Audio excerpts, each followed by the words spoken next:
Next topic हमारा है power in AC circuit. तो पावर का फॉर्मूला जो है डीसी के लिए हमारा आता है करंट इनटू वोल्टेज, है ना, पावर ऑफ सोर्स।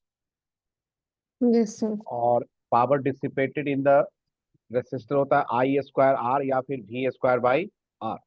और एनर्जी कंजर्व होता है हमारा। एनर्जी कंजर्व का मतलब कि जितना एनर्जी जो है पावर, जितना एनर्जी सोर्स देगा उतना ही एनर्जी जो है सर्किट में डिसिपेट होगा, यही होगा। Yes sir. अब यहाँ पे एसी में क्या है कि हमारा जो करंट है वो चेंज हो रहा है, वोल्टेज भी चेंज हो रहा है। इसका मतलब जो पावर है, जिस जिस रेट से एनर्जी का लॉस हो रहा है, या फिर सोर्स जो है जिस रेट से एनर्जी सप्लाई करेगा सर्किट में, वो डिफरेंट टाइम पे डिफरेंट होगा। तो हम हम्म। यहाँ पे पावर नहीं निकालेंगे, हम यहाँ पे निकालेंगे फॉर्मूला एवरेज पावर का। हम्म। तो एवरेज पावर का क्या फॉर्मूला है हमारा? उसका डिफिनेशन है कि वन टाइम पीरियड में सोर्स ने जितना एनर्जी सप्लाई किया उसे टाइम इंटरवल मतलब वन टाइम पीरियड से डिवाइड कर दो, तो मिल जाएगा एवरेज पावर। और जितना सोर्स एनर्जी सप्लाई करेगा उतना ही एनर्जी लॉस होगा, दोनों इक्वल ही होंगे। तो सर्किट में तो कुछ भी हो सकता है, रेसिस्टेंस, कैपेसिटर, कॉइल, लेकिन सोर्स तो जनरली एक ही है। तो हम इसका नहीं निकालेंगे फॉर्मूला कितना डिसिपेट हो रहा, हम निकालेंगे कितना एनर्जी दे रहा है सोर्स। दोनों का वैल्यू सेम ही होगा। तो एवरेज पावर हमारा हो जाएगा क्या?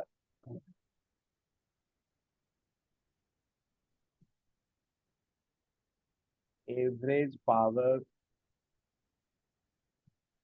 is defined as average power of is defined as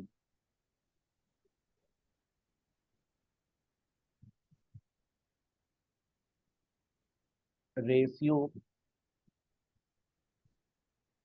of energy supplied by source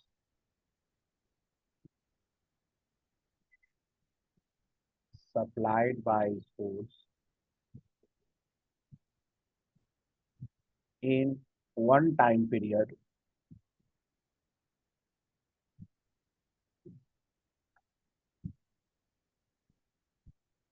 to that of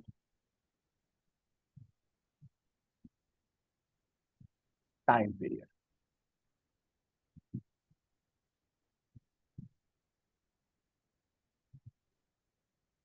one time period में जितना एनर्जी सप्लाई किया उसे टाइम पीरियड से हम डिवाइड करें।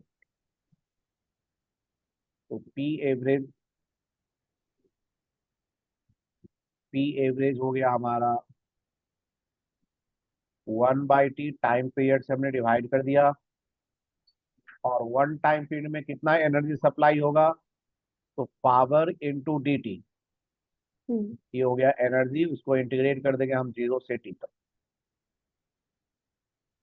ये हमारा एक बेसिक फॉर्मूला हो गया एवरेज पावर का। अब हम फॉर्मूला यहाँ डिराइव कर लेते हैं इस फॉर्मूले का यूज करके। नाउ अब हम जो वोल्टेज है एसी वोल्टेज, इसका इक्वेशन ले लेते हैं हम E naught sine omega T.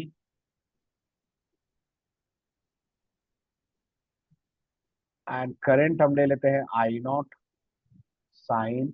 हमने जितने भी इक्वेशन निकाले सभी में ओमेगा टी सेम ही रहता है, फेज में चेंज हो सकता है डिपेंडिंग ऑन सर्किट, तो हमने यहाँ पे +5 कर दिया। तो पावर हमारा क्या हो जाएगा, average power. So P average equal to 1/t integration of 0 से t। पावर होता है current into voltage, I into E D T. अब इसकी वैल्यू पुट कर दो। यहाँ पे E naught I naught constant है तो उसे बाहर ले लो। ये हो गया E naught I naught divide by T integration sine omega T plus pi sine omega T. इसका इंटीग्रेशन कैसे करेंगे बता सकते हो? सर 2 से डिवाइड कर देंगे और 2 से मल्टीप्लाई कर देंगे तो ये 2 साइन है, साइन भी बन जाए। हाँ हाँ बिल्कुल वही करेंगे। तो हम भी 2 से मल्टीप्लाई और 2 से डिवाइड कर देते हैं, फिर फॉर्मूला पुट कर देते हाँ, फिर cos A minus cos B का फॉर्मूला होता है 2 हैं। हाँ, साइन। तो यहाँ पे हम 2 से मल्टीप्लाई कर देते हैं और 2 से डिवाइड।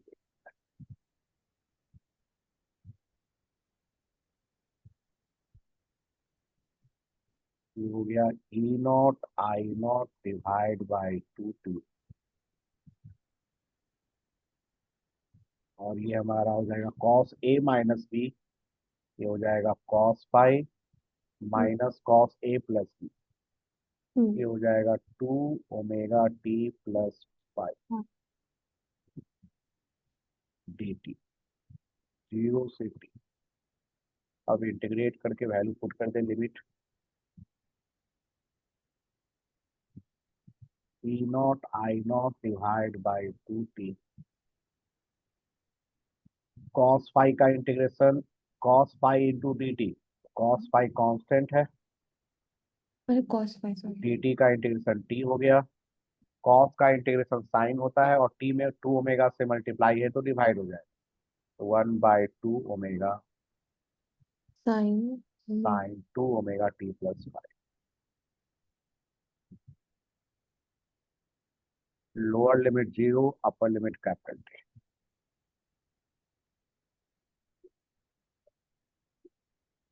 ये हो गया E naught I naught divide by 2t।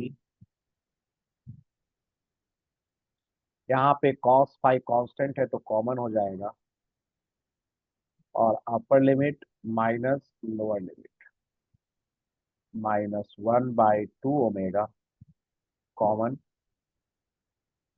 Sign 2 omega का वैल्यू पुट कर देते हैं 2 पाई/टी, और upper limit capital T minus sine T का वैल्यू 0 पुट करोगे तो 0 + 5। अब यहाँ पे देखो टी टी कैंसिल हो गया। अब यहाँ पे जो ब्रैकेट में लिखा हुआ sin 4 पाई + 5, sin 4 पाई + 5 होगा साइन पाई, और माइनस साइन फाई, तो कैंसिल आउट हो गया। तो ये जो सेकंड टर्म है पूरा कैंसिल आउट हो गया हमारा। तो हमारा यहाँ पे आ गया E naught I naught divide by 2t cos pi into T, ये हमारा है पी एवरेज। अब यहाँ पे टी टी कैंसिल आउट हो जाएगा,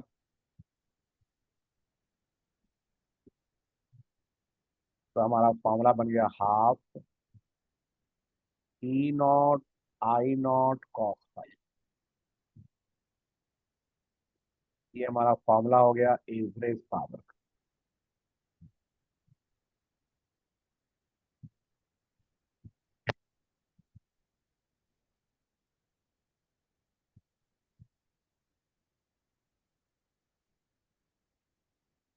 ठीक है, अब इसको हम डिफरेंट फॉर्म में भी चेंज करेंगे। कैसे चेंज करेंगे देखो। आरएमएस के टर्म्स में कर हाँ, नीचे जो डिनोमिनेटर में 2 है, इसे हम लिखेंगे ई नॉट बाई √2 सकते इंटू आई नॉट पेंट root I naught by √2 into cos phi. तो हमारा ये बन जाएगा P average equal to E R M S. वो है 5 phase difference between current and voltage हो गया हाँ ना। जी वही है, इंटू कॉस। ये हमारा एक दूसरा फॉर्मूला। पाई देखो हमने ऊपर में कहा, पाई आया कहाँ से, तो पाई हमारा यहाँ से आया, वोल्टेज और करंट में जो फेज डिफरेंस। वो सर्किट में क्या कनेक्टेड है, कैसे कनेक्टेड है, उसके लिए फॉर्मूला है, उससे हम निकाल लेंगे। ठीक है सर। यहाँ पे जो कॉस फाई है उसका एक स्पेशल नाम है, उसे बोलते हैं power. Power factor. Here cos phi is called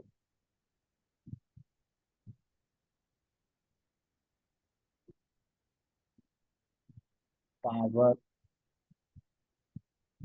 factor. अब यहाँ पे एक इंपॉर्टेंट चीज क्या है,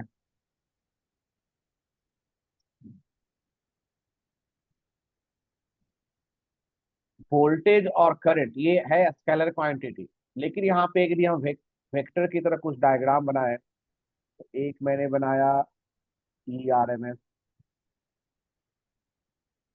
और एक मैंने बनाया आई R M S.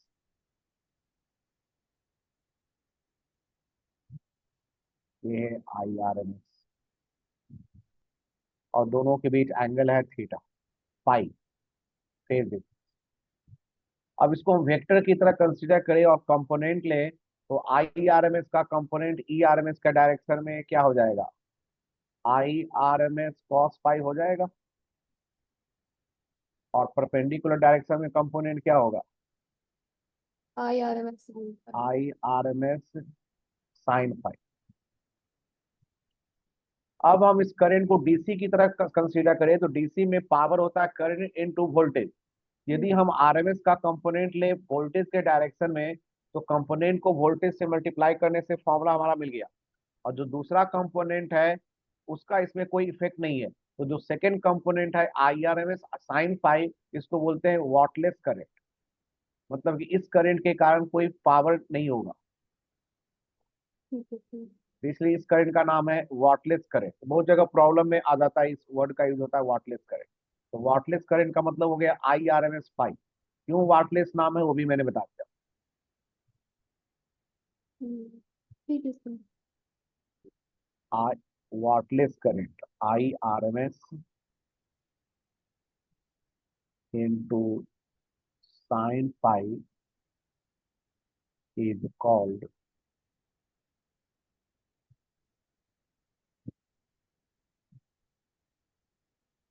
Wattless current.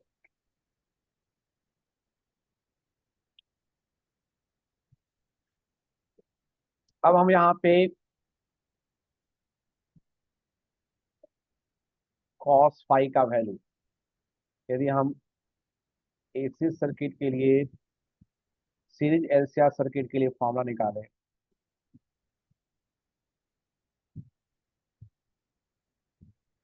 For series LCR circuit,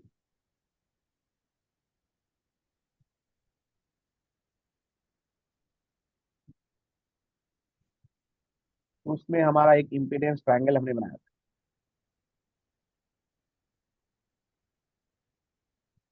इसमें ये एंगल है हमारा फाई, ये है एक्सी माइनस एक्सएल, ये है आर, और ये है Z.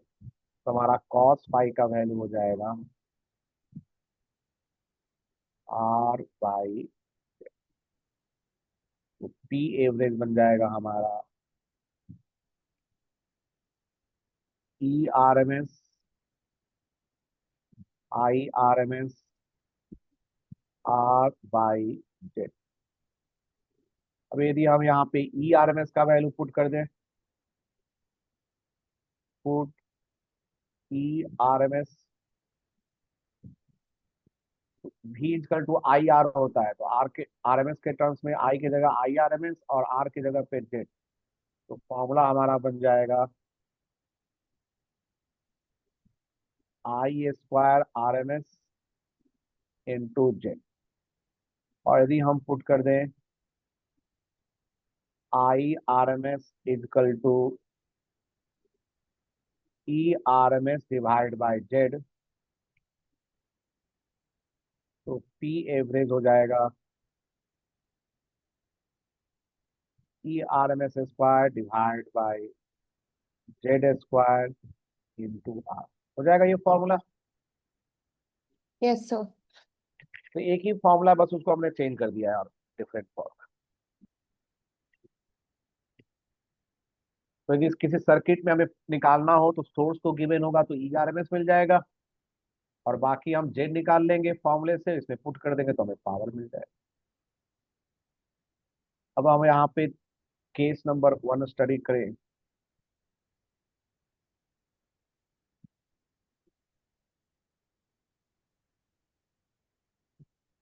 Case number for pure resistive circuit, for pure resistive circuit.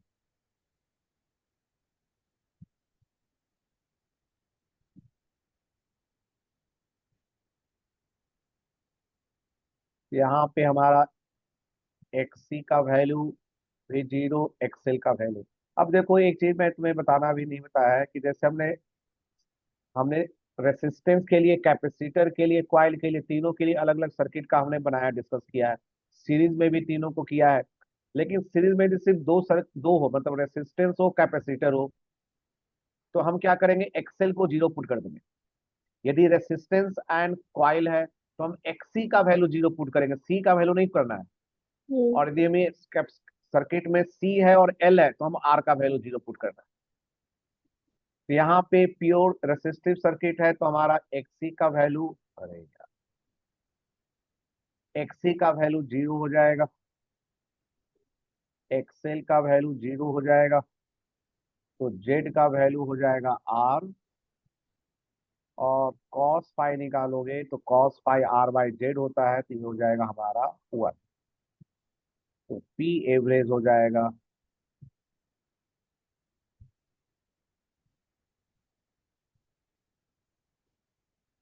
ये हमारा हो जाएगा E R M S square divide by R बन जाएगा। ठीक है। Yes sir. Case number 2,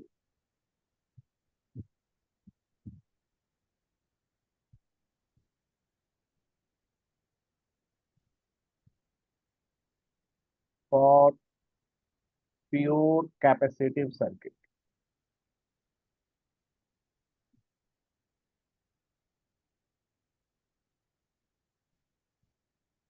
for pure capacitive circuit, circuit में सिर्फ कैपेसिटर है तो हमारा आर का वैल्यू जीरो होगा,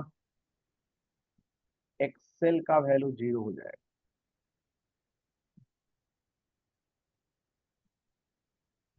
तो हमारा जेड का वैल्यू क्या हो जाएगा, जेड का वैल्यू हो जाएगा हमारा एक्सी हो जाएगा ये। Yes sir. और कॉस फाई का वैल्यू क्या होगा, R by X C. R by Z होता है फॉर्मूला, तो आर का वैल्यू जीरो है तो ये जीरो आ जाएगा।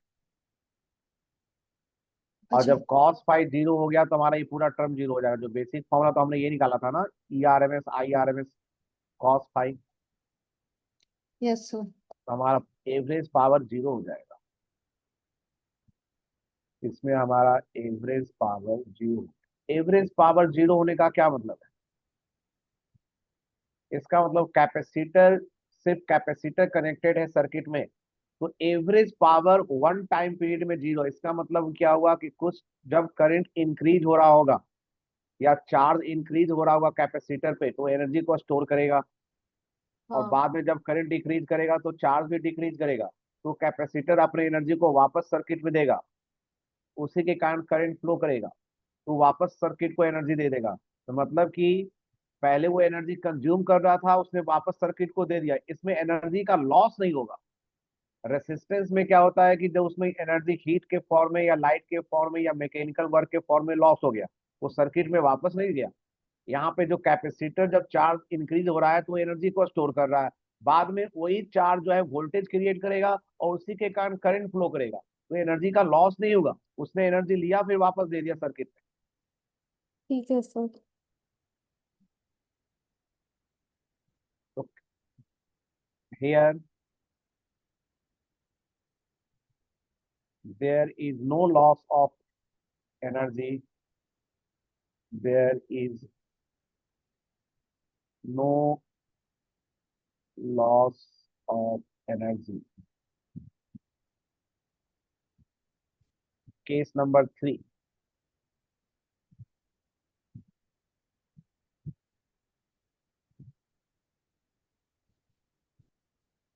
For pure inductive circuit. Same हो जाएगा इसमें भी। क्या बोले, इसमें सेम हो जाएगा। यहाँ पे भी जीरो हो जाएगा। XC जीरो हो जाएगा, R जीरो हो जाएगा, तो cos अल्फा भी जीरो हो जाएगा। हाँ, फॉर प्योर इंडक्टिव सर्किट। यहाँ पे हमारा R जीरो हो गया, XC जीरो हो गया, और cos फाई निकालोगे R/Z, तो ये फिर से जीरो हो जाएगा। इसमें Z का वैल्यू हो जाएगा XL। तो cos फाई जीरो हो गया, तो P एवरेज फिर से जीरो हो गया। तो यहाँ पे भी वही चीज है, जब करंट इंक्रीज करेगा तो कॉइल एनर्जी स्टोर करता ½ Li², तो करंट एनर्जी स्टोर इंक्रीज करता जाएगा। और एसी में जब करंट डिक्रीज करेगा तो जो एनर्जी स्टोर है वो डिक्रीज करेगा। मतलब क्या हुआ कि जो इंड्यूस। कॉइल है उसमें ईएमएफ इंड्यूस हो जाएगा, उस सर्किट में करंट को इंक्रीज कराएगा। तो यहाँ पे भी एनर्जी का कोई लॉस नहीं होगा, there will be no loss of, there will be no loss of energy.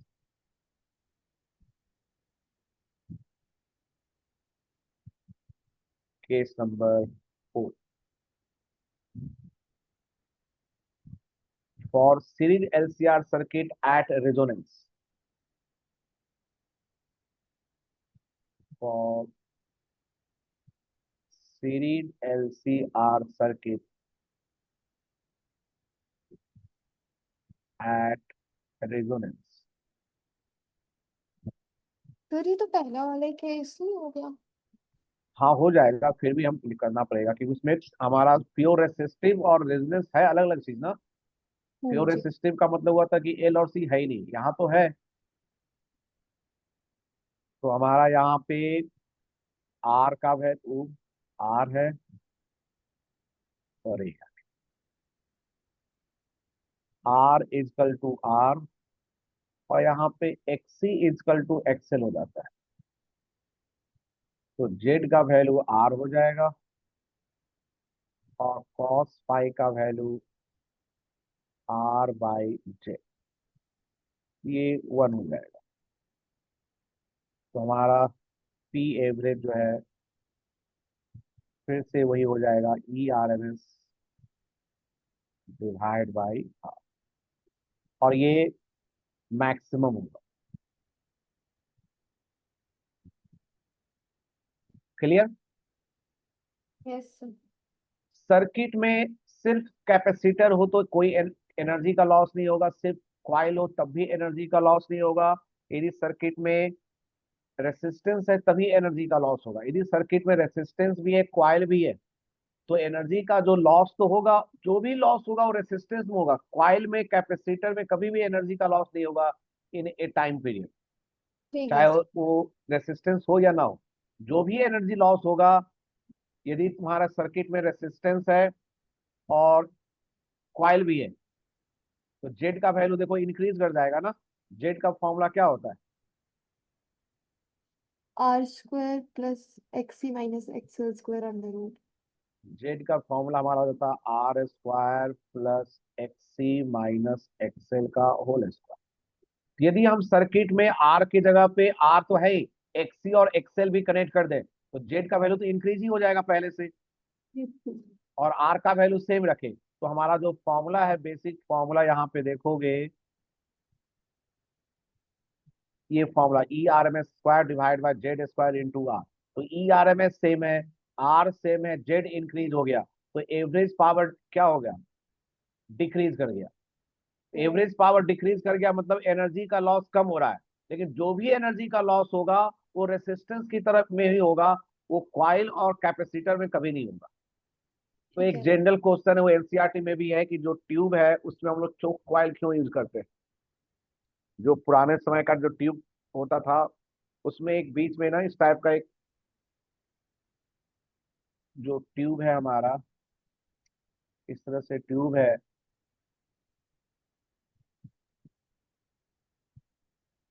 तो वहां पे ना बीच में एक इस तरह से एक बड़ा सा एलिमेंट लगा होता है, इसके अंदर कॉइल होते थे। तो कॉइल क्या करता है, इस एक्सेल का वैल्यू इंक्रीज कर देगा, तो जेड का वैल्यू इंक्रीज हो जाएगा। जेड का वैल्यू इंक्रीज हो जाएगा तो जो पावर का लॉस है वो कम होगा। ठीक है सर। तो जो कॉइल में हमें क्या करना है, जो हम ट्यूब क्यों यूज करते हैं, वो कम वोल्टेज पे भी ज्यादा लाइट प्रोड्यूस कर देता है। तो जब कम वोल्टेज पे है तो वोल्टेज हम कम करें कैसे, वो तो पैरेलल में हम घर में यूज करते हैं सारा सर्किट। तो जो क्वाइल लगाने से क्या होगा कि वो वोल्टेज को डिक्रीज कर देगा ताकि पावर का एनर्जी का लॉस कम हो। तो सर्किट के क्रॉस तो तुम्हारा वोल्टेज ज्यादा है पूरे ओवरऑल सर्किट में, लेकिन उस सर्किट के अंदर जो ट्यूब है उसके अंदर क्वाइल भी है और रेसिस्टेंस भी है। तो क्वाइल को हमने सीरीज में कनेक्ट कर दिया तो उससे क्या होगा, रेसिस्टेंस के क्रॉस वोल्टेज कम हो गया तो उसके क्रॉस एनर्जी का लॉस कम होगा। ठीक है आई सर। बात, आई बात समझ में। ठीक है। तो यही हमारा थ्योरी है पावर का। बस उसमें अब जो भी है सर्किट, हमें करंट करंट निकालना है, वोल्टेज निकालना है, आर एम पाई निकालना है, जेड निकालना है, जो भी जैसा क्वेश्चन होगा फॉर्मूले में पुट करके निकाल देना है।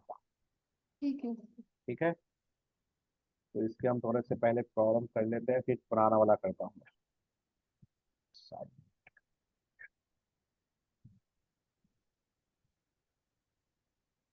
एक सेकेंड एक सेकेंड एक सेकेंड, ऊपर ये जो क्वेश्चन था थर्ड वाला, एक मिनट। थर्ड। हाँ, इसमें दो ग्राफ तो है ही नहीं। अच्छा, 2 ग्राम मिसिंग हो गया, अच्छा मिस हो गया यहाँ पे, मिस हो गया, ठीक है। इसमें आंसर क्या होगा, parallel the graph between I T. तो इसमें ग्राफ में करंट डिक्रीज होता है, इसमें ग्राफ। सर इसमें ओपन पैराबोला हाँ और ओपन होगा, इस तरह से ग्राफ होगा, हाँ ये ग्राफ सभी से। सर इसमें असल में ऊपर वाले की तरह ही है, इसमें सब रिपीट ही कर गया है, तो ये वाला इधर है, ये वाला। ठीक है। सर इसमें फोर्थ का बता दो कैसे होगा। फोर्थ में फॉर एलसी सर्किट, इसमें आर नहीं है। For LC parallel circuit in case of resonance the vector representation of IL, IC and the applied voltage। तो इसमें दोनों करंट जो है अपोजिट डायरेक्शन में होगा और इक्वल होगा ताकि ये जीरो हो जाए। तो ए होगा या सी होगा। और उसमें कौन आगे होता है, तो हमारा कैपेसिटर में हमारा क्या होता है, वोल्टेज पीछे होता है, करंट आगे, तो हमारा आंसर ए हो जाए। अच्छा। दोनों में डिफरेंस यही है कि उसमें आईसी भी से आगे है, इसमें पीछे। वैसे लेंथ भी अलग अलग है दोनों की। लेंथ, हाँ लेकिन लेंथ तो अलग अलग है, वो तो उतना क्लियर बनाया नहीं है, बनाना चाहिए, इसको इक्वल बनाना चाहिए। ठीक है। लेकिन यहाँ पे आंसर दोनों में डिफरेंस जो है इस चीज का है। सर और ये फिफ्थ में फिल्टर सर्किट क्या होता है। फिल्टर सर्किट वही है कि तुम्हारा जो इसमें ग्राफ देखो, जो हमारा पैरेलल में जब ओमेगा का वैल्यू कर देते हैं 1/√LC, तो करंट मिनिमम हो गया ना हमारा। जी। और यदि हम रेसिस्टेंस को जीरो कर दे तो करंट बिल्कुल जीरो हो जाएगा, मतलब करंट फ्लो नहीं करेगा। तो उस ओमेगा पे करंट फ्लो नहीं करेगा, उसी को बोलते हैं फिल्टर सर्किट। ठीक है। और सर ये क्वेश्चन नंबर ये 9। आंसर हो गया पैरेलल रिजोनेटिंग सर्किट। ठीक है। सर क्वेश्चन नंबर 9 में ये पैरेलल में कैसे चेक करते हैं कि ये कैपेसिटिव होता है या इंडक्टिव होता है। यहाँ तो गिवन है ना, एक्सएल और एक्सी लिखा हुआ है। एक्सी ग्रेटर देन एक्सएल है। हमें क्या बताना है। हाँ, तो इसमें मैं देखो, हमने जो फॉर्मूला डिराइव किया था उसमें मैंने एक्सी को एक्सी एक्सएल से ग्रेटर लिया था।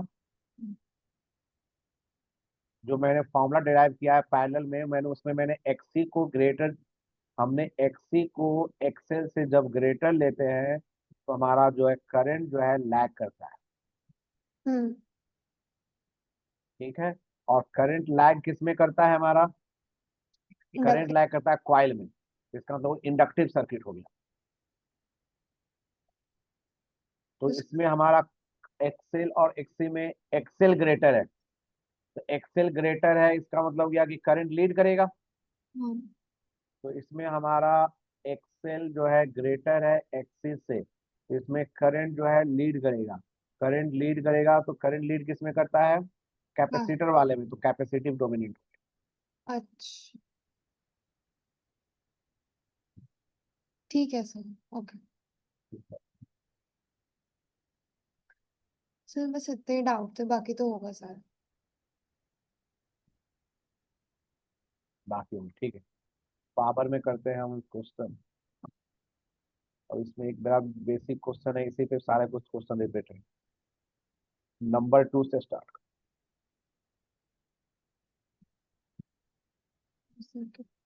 फॉर सर्किट हमारा ई आर एम एस का वैल्यू गिवन है 200 volt, I R M S का वैल्यू है 2 एम्पियर, और जो फेज डिफरेंस है वो है 45, और करंट जो है पीछे। लाख। तो हमें बताना इन चार ऑप्शन में क्या है। तो यदि फेज डिफरेंस 90 नहीं है तो उसमें रेसिस्टेंस जरूर होगा। हाँ, तो हमारा आंसर तो उसके अकॉर्डिंग सारा कुछ हो गया। और करंट लैग कर रहा है वोल्टेज को। करंट पीछे है, तो एल आर हो सकता है, पहले हमें चेक कर ले। एल तो आर। एल आर में क्या होता है, करंट पीछे होता है ना। हाँ। हाँ, तो बी भी हो सकता है और एल सी आर भी हो सकता है, आंसर हो जाएगा सी।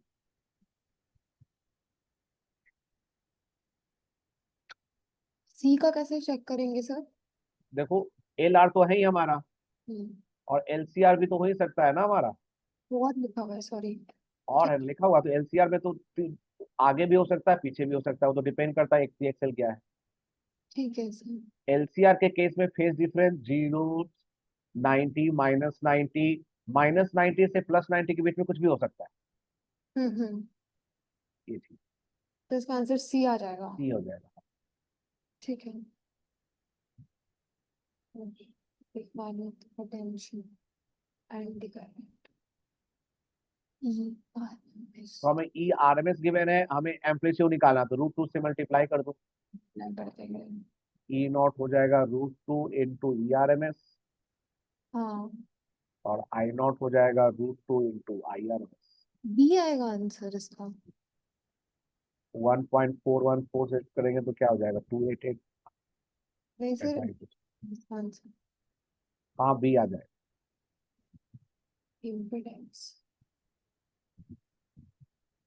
इम्पीडेंस का मतलब हमें जेड फाइंड करना है। तो और E R M S equal to I R M S into Z हो जाएगा। तो जेड का वैल्यू हो गया E R M S divide by I R M S, 100 100। आ गया।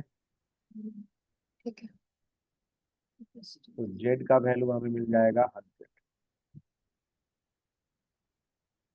अब हमें रेसिस्टेंस फाइंड करना है।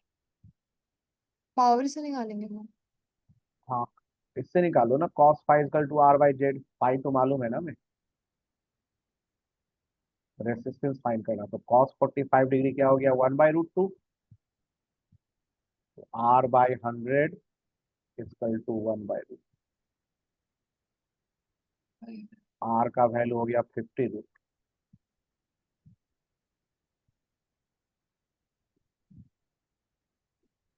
ए आएगा ए 70। आ जाएगा, हाँ। Value of reactance X. Reactance का मतलब क्या हुआ, एक्स का मतलब है mod of X C minus X. अच्छा, तो अब फिर tan फाइव लगा दो। हाँ, ठीक है, उसको 50√2 सेम ही आ जाएगा। ए आ हाँ, जाएगा। हाँ, वो आ जाएगा जेड के बराबर, आर के बराबर आ जाएगा 50 रूट। हाँ, ए आ गया। Value of power factor. Power factor मतलब cos फाइव, वो तो 1/√2 है, 0.707। हम्म। अब average power, E R M S I R M S into cos phi कर दो।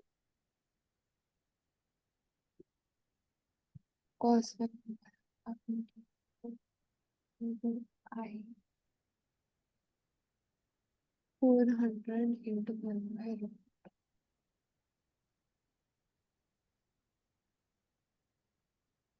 इसका आंसर ए हो जाएगा। हाँ, ये हो जाएगा। Usual component of the conductor related to the power consumption. Points.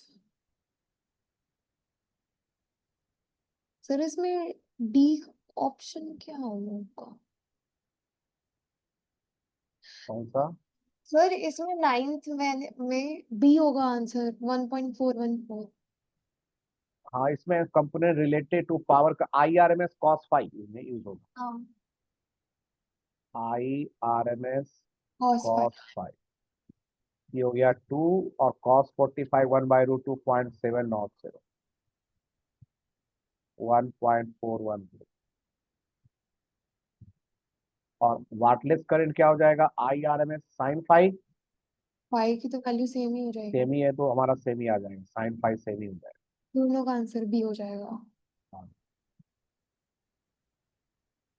Ratio of reactance and resistance, इसका मतलब XC माइनस XL का हम्म, मॉड डिवाइड बाई R। ये तो वन। tan पाई हो गया ना सीधा, ये 1 हो गया। इस तरह से ये प्रॉब्लम हमारा कंप्लीट हुआ। इस क्वेश्चन में पूरे AC का ही रिवीजन हो गया हमारा शुरू से लेकर। अच्छा। हम नंबर 12 पे आ जाते हैं। जो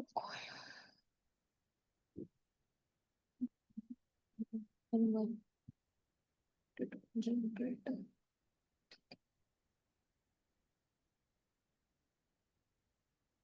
average power dissipated is Z।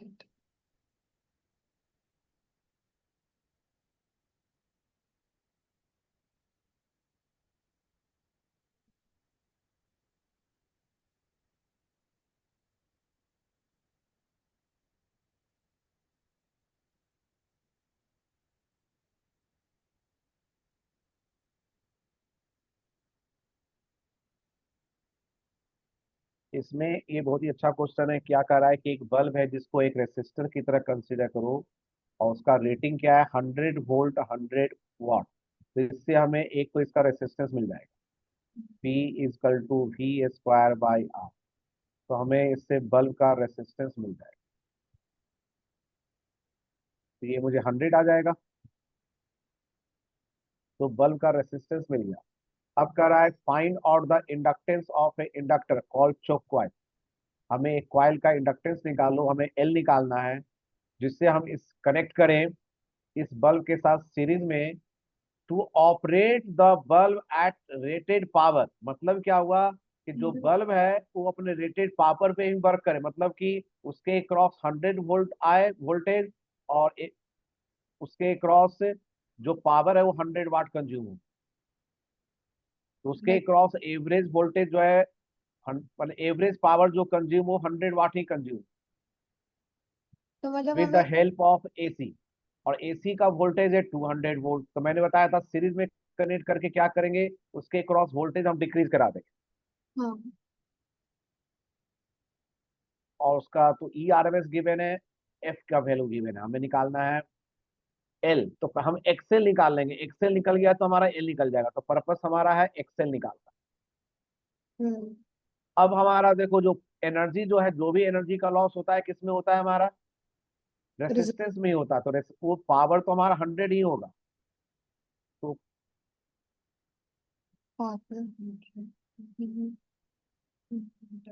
P average अब हमारा हो जाएगा IRMS divide by Z² into R। ये हो जाएगा 100। IRMS का वैल्यू हमारे पास है 200, Z², और R का वैल्यू भी है 100। तो Z का वैल्यू क्या हो गया, 200। और Z = क्या होता है, Z² ही। Z² क्या होगा, R² प्लस XL² हो जाएगा, XC को हटा देंगे।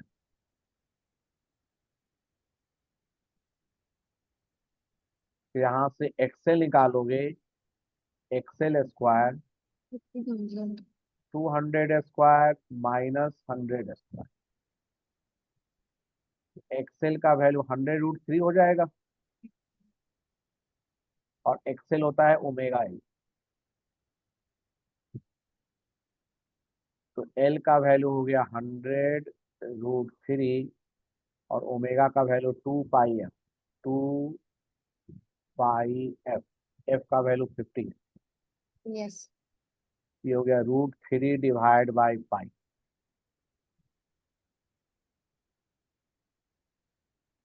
आंसर है इसमें √3/π है ना, D। Yes sir, D Yes, option. sir.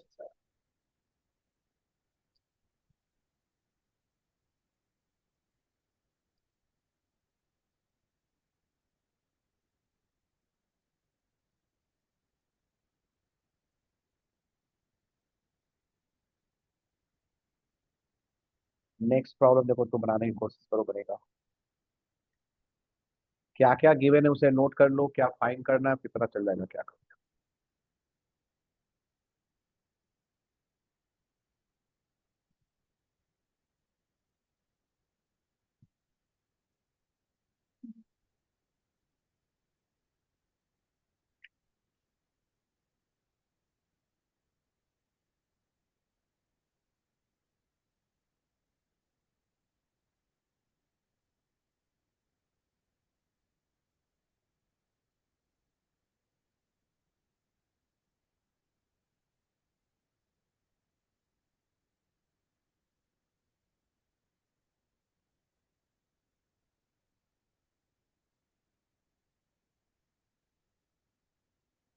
13 में हमें रेसिस्टेंस आर है और जो कॉइल है वो सीरीज में कनेक्टेड है। E R M S given है हमें, ओमेगा का वैल्यू गिवन है, वाटलेस करंट का मतलब I R M S into sine pi given है, और जेड का वैल्यू भी गिवन है। तो हमें निकालना है कॉस फाई।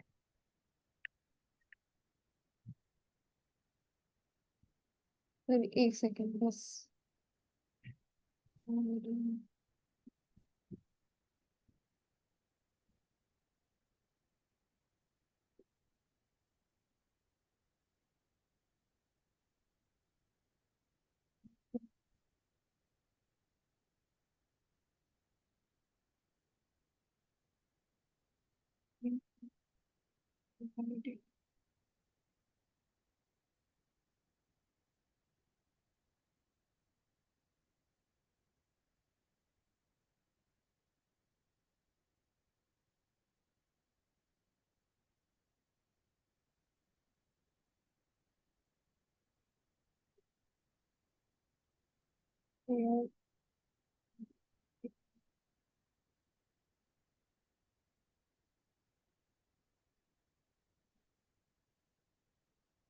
सर मैंने पहले वॉटलेस करंट से दूसरा करंट निकाला, उसका कॉस फाई का टर्म निकाला, फिर दूसरा कैसे निकाल सकते हो तुम? है दूसरा कैसे निकालिया तुमने? Sir. I R M S cos sine phi से I R S cos phi कैसे निकल जाएगा? सर साइन फाई को 0.5 divided by I R M S लेके उसके स्क्वायर को 1 से माइनस नहीं कर सकते? नहीं नहीं, ऐसे कैसे कर सकते हैं? तो सर उससे कॉस फाई नहीं निकल जाएगा, और फिर आई आर एम एस की value E R M S divided by impedance. हाँ हाँ हाँ, तो ये निकालना पड़ेगा ना, वही तो मैं बोल रहा हूँ। नहीं नहीं, मैं तो कह रही हूँ कि मैंने बस एक्सप्रेशन बना ली कॉस फाई की। हाँ, ई आर एम एस और जेड गिवन है, तो यहाँ से हमें आई आर एम एस का वैल्यू 1 आ जाएगा। हाँ अब आई आर एम एस का वैल्यू पुट कर दोगे तो साइन फाई मिल जाएगा, साइन फाई से कॉस फाई मिल जाएगा, आंसर आ तो गया। सर ये जो है 311, ये ई नॉट नहीं है? अरे हाँ, ये तो ई नॉट है, सही ये बोलो। ई नॉट है, तो आई आर एम एस 1/√2 आ जाएगा। ये हो जाएगा हमारा 1/√2। हाँ तो हमारा I R M S sine phi, sine phi का वैल्यू क्या आ जाएगा? 1/√2, 545, तो आंसर 1/√2 ही हो जाएगा। 1/√2 तो है नहीं आंसर। वो है ही नहीं option. I R M S into sine phi का वैल्यू है 1/2। 1/2, और आई आर एम एस है 1/2, 1/√2, तो साइन फाई आ जाएगा 1/√2। तो कॉस फाई 1/√2 ही आएगा, उसमें है ही। हाँ वही तो मैं कह रही हूँ, मेरा total. E is the value and the impedance of the circuit with this power factor will be।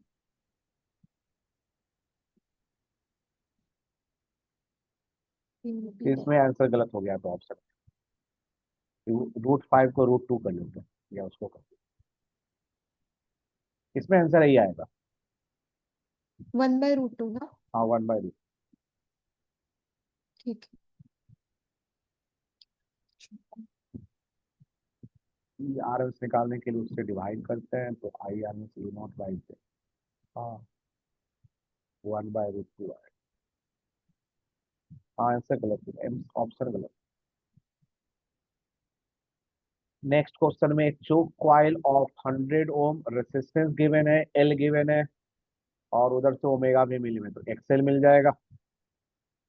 और हमें निकालना एवरेज पावर, तो इसमें जेड निकाल के फॉर्मूला पुट कर देंगे आपके।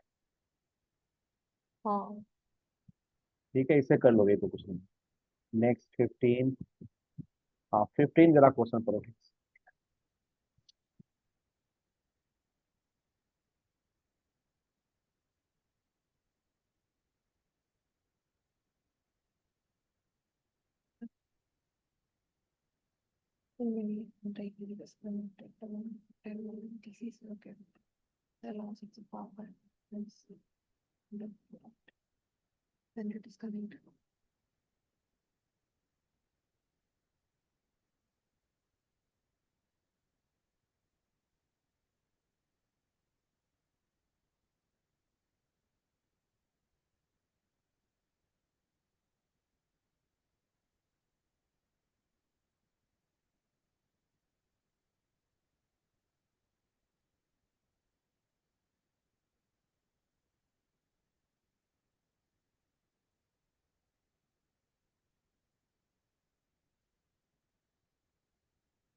इसमें शुरू में एक चोक कॉइल है जिसका कि इंडक्टेंस गिवन है, और जब उसे हमने डीसी से कनेक्ट किया, तो डीसी जब कनेक्ट करेंगे तो कॉइल का तो कोई काम ही नहीं होता डीसी में, तो उसमें पावर लॉस फिर भी हो रहा है। इसका मतलब क्या हुआ कि उस चोक कॉइल में जो है वो रेसिस्टेंस भी है।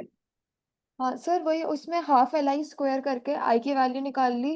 उस आर का वैल्यू मिल जाएगा, तो आर का वैल्यू क्या मिल गया हमें? 1/2, मतलब 1/6.4। V²/R होता है ना, तो V² हो गया 100/25 आएगा। है रेसिस्टेंस का वैल्यू 5 आएगा।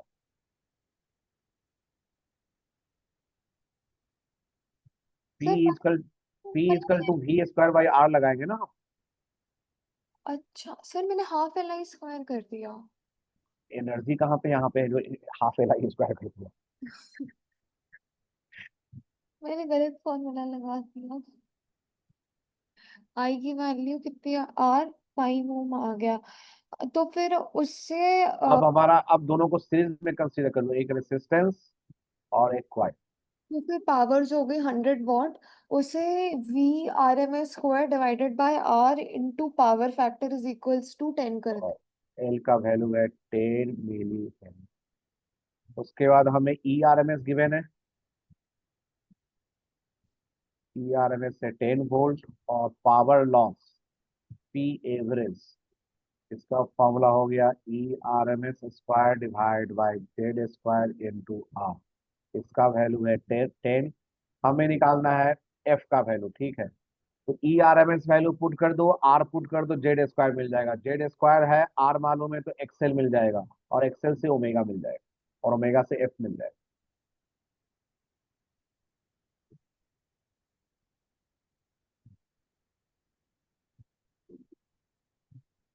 तो Z² का वैल्यू हो जाएगा E RMS² हो गया 10² 100 इंटू आर का वैल्यू 5 डिवाइड बाई 10, ये हो गया 50।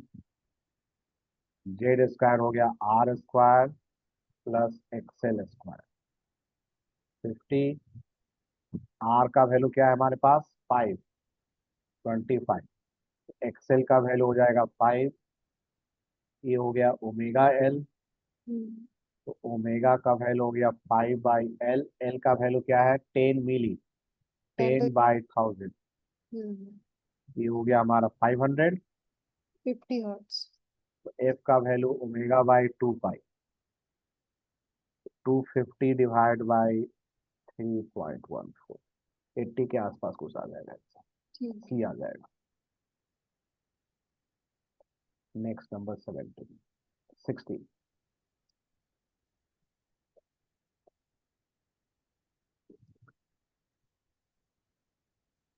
टू आइडेंटिकल बल्ब है, मतलब दोनों का रेसिस्टेंस सेम है। एक में हमने सीरीज में कॉइल कनेक्ट कर रखा है, एक में हमने सीरीज में कनेक्ट कर रखा है कैपेसिटर। दोनों की वैल्यू गिवन है और दोनों के क्रॉस सेम वोल्टेज हमने कनेक्ट कर रखा है पैरेलल में। तो जब पैरेलल में कनेक्ट कर रखा है तो दोनों इंडिपेंडेंट हो गया ना एक दूसरे से, दोनों के क्रॉस सेम वोल्टेज है। तो कह रहा है कि किसमें ब्राइटनेस ज्यादा होगा। तो जिसमें एनर्जी का लॉस ज्यादा होगा उसमें ब्राइटनेस ज्यादा होगा। हाँ। और एनर्जी का लॉस मतलब पावर, तो पावर का फॉर्मूला हमारा क्या है, पावर का फॉर्मूला है ERMS divide by Z square into R. तो ERMS सेम है, आर सेम है, बच गया जेड। जेड का फॉर्मूला क्या होगा, जेड इजकल टू हो जाएगा आर स्क्वायर प्लस एक एक्सी माइनस एक्सएल का स्क्वायर, यही होगा। हम्म, अब एक में हमारा एक्सी है, एक्सएल नहीं है, एक में एक्सी नहीं है, एक्सएल है। और दोनों वैल्यू ओमेगा पे डिपेंड करता है। तो ओमेगा पे डिपेंड कर जाएगा कि जेड का वैल्यू किसके लिए ग्रेटर है, किसके लिए स्मॉलर है। इसलिए ब्राइटनेस जो है हमारा फ्रीक्वेंसी पे डिपेंड करता है। अच्छा। इसके लिए जेड ग्रेटर होगा उसमें पावर कम हो जाएगा, और जेड तो ओमेगा पे डिपेंड करता है। तो हम बिना हाँ ओमेगा के कैसे बता सकते हैं कि किसमें जेड हाँ, ज्यादा होगा। से तो मेगा पे डिपेंड करेगा, सही है। आंसर हो जाएगा C।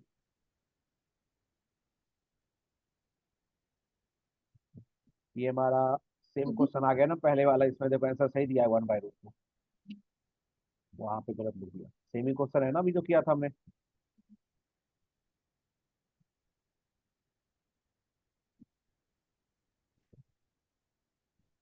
अभी ये क्वेश्चन बन जाएगा हमारा 19 का, डालो 19।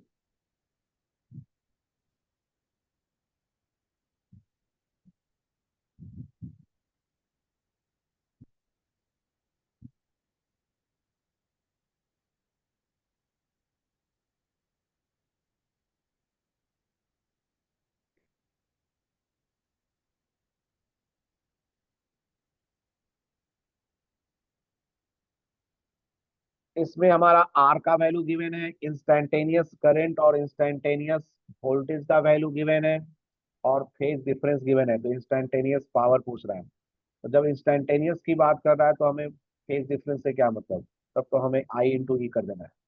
हम्म, तो हमें उससे मतलब ही नहीं है कि क्या फेज डिफरेंस है क्या नहीं। तब तो करंट को हम सिंपली वोल्टेज से मल्टीप्लाई करें, तो 220 वोट आ जाएगा। वही आंसर आ। ठीक है मिली में है ना तो 0.22 आ जाएगा। सर, ये जो 20th क्वेश्चन है ये मेरी वर्कबुक में था, मेरे से नहीं हो पाया था question. A resistor and a inductor are connected to a AC voltage, ERMS given है हमें हाँ। और F given है। तो ERMS is equal to 120 volt, F is equal to 50 hertz। Current मतलब कि IRMS is equal to 3 ampere। Average power P average is equal to 108। हमें R का वैल्यू फाइंड करना सर है। The resistance in the circuit. हाँ sir, मेरे को यही था कि मैं इसमें मेरे को रेजिस्टेंस निकालने के लिए या तो इम्पीडेंस की वैल्यू चाहिए होगी। वो मिल जाएगा ना, ERMS और IRMS गिवन है। तो Z equal to ERMS by IRMS। अच्छा हाँ। ये हो गया 40। और हम्म, पी एवरेज वाले से हमें cos 5 मिल जाएगा। पी एवरेज का value ERMS 120, IRMS 3, cos pi equal to दिया हुआ है 108। तो कॉस पाई का वैल्यू हो गया हमारा ये 36 3/4। Cos pi equal to R by Z. 12 आ रहा है। तो आर का वैल्यू 30 आ गया। हाँ। तो 30 आंसर नहीं आया ना, कहीं जीरो में मिस हो गया। एक सेकंड। 40 सर मेरा तो आंसर 12 वो में आ रहा है। हाँ, मैंने यहाँ पे गलती 3/4 गलत लिखा था, कैलकुलेशन गलत किया। मैंने यहाँ पे कैलकुलेशन गलत करा। ये 3 से कटेगा 36 होगा। तो कॉस पाई का वैल्यू 12 से कट करेंगे तो 3/10। 3/10। और ये 40 है तो आर का वैल्यू 12 आ गया। आंसर है इसमें 12 आ गया ना। Last question.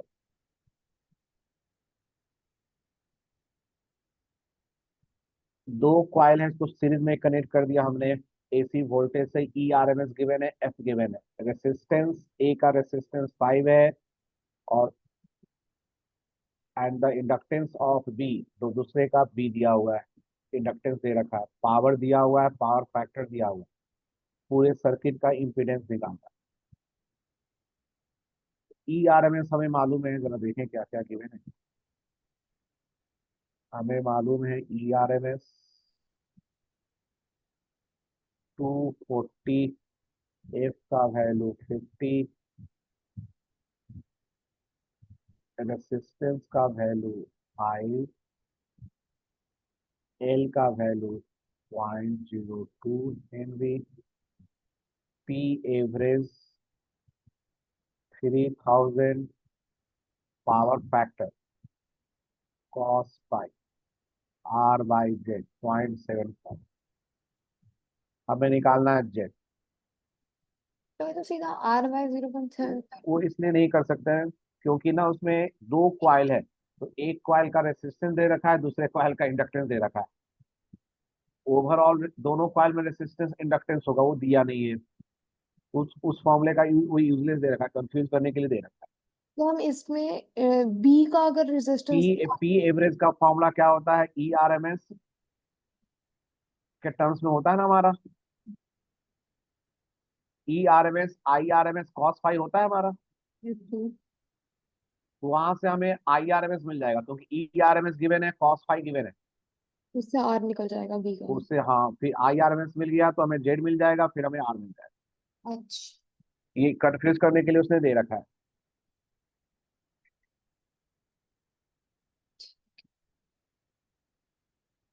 तो ये जो है वो ए के लिए दे रखा है, जबकि ये जो वैल्यू है बी के लिए दे रखा है।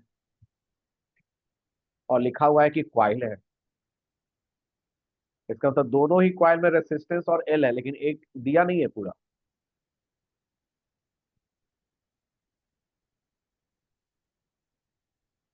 अब इसका इसका यूज करके नहीं पूछता ना कि एक क्वाइल का रेसिस्टेंस है तो बी का निकालो। तो दोनों सीरीज में करके हम निकाल लेते हैं। जैसे इसका आंसर क्या है तुम्हारा, हम देख लेते हैं। अच्छा, इम्पीडेंस है ना, तो आर भी तो निकल ही जाता। क्या हमें निकालना था इसमें, जेड निकालना है। तो पी एवरेज का फॉर्मूला हो गया E R M S 240, I R M S हम निकाल लेते हैं। कॉस पाई का वैल्यू 0.75 3/4, और पी एवरेज का वैल्यू दे रखा है क्या, 3। यहाँ से हमें आई आर एम एस क्या मिल जाए, 3 से कट गया तो 1000 हो गया। 3000 ये हो गया 4000/240।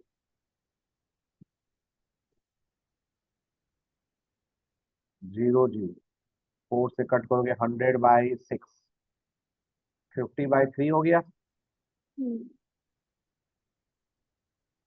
आई आर एम एस। अब हमें जेड मिल जाएगा, जेड तो मिल जाएगा सीधे E R M S by I R M S. E R M S हो गया 240, आई आर एम एस हो गया 50/3। 00 कट गया 72/5, 14.4। आंसर सी आ गया। ठीक है। यस। और हम जेड मिल गया, पावर है, तो हमें आर भी निकाल सकते थे ना पूरे सर्किट का। तो क्वेश्चन में ये भी पूछ सकता था कि दूसरे जो क्वाइल है, जैसे क्वाइल ए का रेसिस्टेंस गिवन है ना, तो क्वाइल बी का भी हम रेसिस्टेंस निकाल सकते हैं। और क्वाइल बी का एल दिया हुआ है तो हम क्वाइल ए का एल निकाल सकते हैं, हाँ। क्योंकि जेड हमें मालूम हो गया। और पावर का फॉर्मूला लगाएंगे E R M S divide by Z square into R, तो उससे में मुझे आर मिल जाएगा पूरे सर्किट का। तो आर का कर देंगे R1 प्लस R2, तो दूसरे क्वाइल का हमें रेसिस्टेंस मिल जाएगा। और जेड और आर मिल गया तो एक्सएल मिल जाएगा, तो दूसरे क्वाइल का भी हमें मिल जाएगा एक्सएल। सीरीज में L1 प्लस L2 होता है। तो इस तरह से हम दोनों क्वाइल का रेसिस्टेंस और इंडक्टेंस निकाल सकते ओके। हैं। ठीक है, तो ये हमारा कंप्लीट ही हो गया इससे। अब प्रीवियस ईयर के क्वेश्चन कर देना, नेक्स्ट क्लास में मैं री ऑपिक से स्टार्ट कर दूंगा। ठीक है ठीक है। सर। हो गया क्लास वो का 11th की। 11 के कल ना मेरे घर में थोड़ा मेरे बेटे का बर्थडे है, तो कल मैं थोड़ा बिजी हूँ। अच्छा ठीक है, ठीक है। कॉन्ग्रेचुलेशन। हाँ, तो फिर उसके बाद मैं करता हूँ। ठीक है। ठीक है और सर। ये जो ये इवनिंग वाली क्लास है ना, उसको मैं 1 घंटे करूंगा, दिन वाले 1.5 आवर कर दूंगा, तो ठीक रहेगा। एक मिनट सर, क्या? जो 11th वाली क्लास में पापा ने कहा था ना कि रात में लेनी है, एक हाँ। दिन संडे को, तो संडे को मैं 1 घंटा, रात में 1 घंटे लूंगा, दिन में किसी दिन 1.5 घंटे कर दूंगा। ठीक है। ठीक है रात सर। में 1.5 घंटा ज्यादा हो जाएगा, तुम्हारे लिए भी ठीक नहीं रहेगा। ठीक। Okay sir. हाँ। ओ मैं बता। ओके। Thank you sir.